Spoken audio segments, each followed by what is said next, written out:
আমার এক ভাই নোয়াখালী বাড়ি তার। সৌদি আরব আসছে 5.5 লক্ষ টাকা খরচ কইরা। সে এখন এসে কান্না করে আর বলে আমি লাইফে কি করলাম।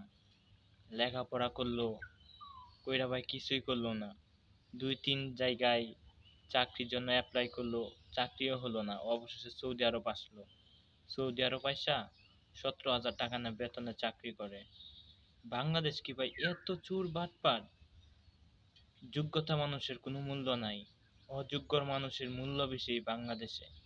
আমরা কি এরকম একটা স্বাধীনতা দেশে বসবাস করি?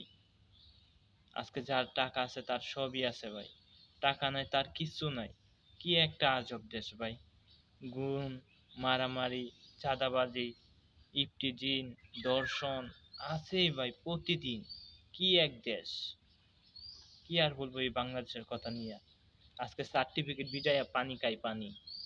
আজকে যে সার্টিফিকেট কোনো মূল্য নাই বাংলাদেশে ভাই।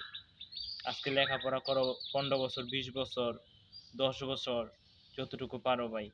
চাকরি লইতে গেলে তখন কারি কারি টাকা লাগে, আর টাকা না থাকলে তোমার চাকরি নাই। যোগ্যতা মানুষের কোনো বাংলাদেশে মূল্যই নাই ভাই।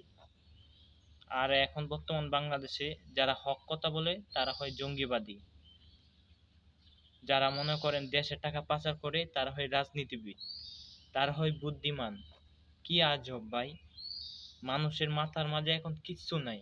যারা চাঁদাবাজি, গুনাগুনি, মারামারি করে তাদেরকে নিয়ে আবার লাফালাফি করে। কি আজব!